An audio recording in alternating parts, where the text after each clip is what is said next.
કેમ છો? મજામાં ને?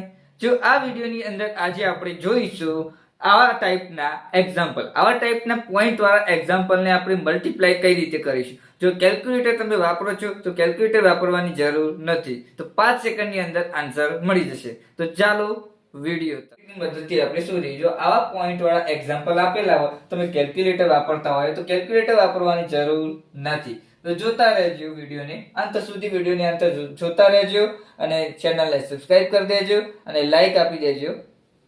હવે જોઈએ મિત્રો, 4.5 ગુણ્યા 16 આપેલા છે. હવે જે આ જે સંખ્યા આપેલી છે એને ડબલ કરી દઈશું. 4.5 ના ડબલ થશે 9. 9 ગુણ્યા, હવે જો આ જે 16 આપેલા એના અડધા કરી દઈશું. આના અડધા કરીશું એટલે 16 ના અડધા 8 થશે. તો 9 × 8 = 72. આ એનો આન્સર. હવે જોઈએ, હવે જે 3.5 આપેલી છે સંખ્યા એને આપણે ડબલ કરીશું. 3.5 ના ડબલ થશે એટલે કે એનો 3.5 પ્લસ 3.5 કરીશું, એના ડબલ થશે 7. હવે જે 12 આપેલા એના અડધા કરીશું, અડધા થશે 12 ના અડધા 6. તો 7 × 42. આ એનો આન્સર. હવે 6.5 ગુણ્યા 12 આપેલા છે તો 6.5 ને આપણે ડબલ કરીશું. 6.5 ડબલ થશે 13. હવે 12 ના અડધા થશે 6. 13 × 78. આ એનો આન્સર.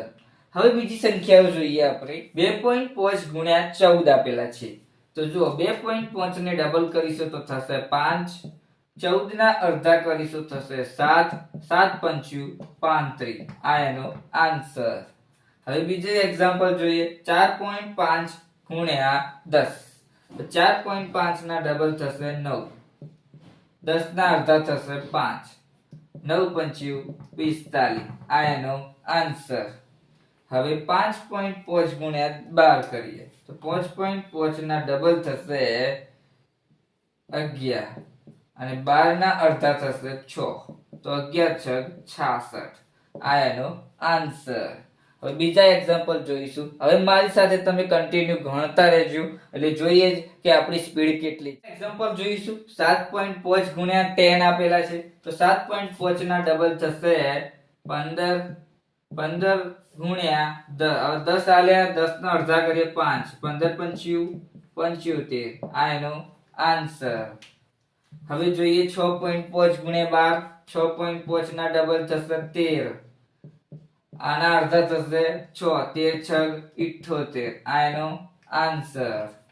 હવે જોઈએ 5.5 ના ડબલ થશે 11.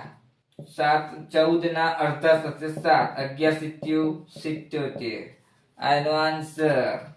2.5 આપ્યાના ડબલ થશે 5. આના અડધા થશે 7. 7 × 35. આ એનો આન્સર. વિડિયોની આપણે આટલી સુધી રાખીએ છીએ મિત્રો. વિડિયો ગમ્યો હોય તો લાઈક નું બટન દબાવવાનું ભૂલતા નહીં. ચેનલને સબસ્ક્રાઇબ ના કરી હોય તો કરી દેજો મિત્રો. અને વિડિયોની આટલી સુધી રાખીએ છીએ. વિડિયો ગમે તો લાઈક, શેર અને કોમેન્ટ કરીને જણાવો કે વિડિયો કેવો લાગ્યો. જય સદીમાં.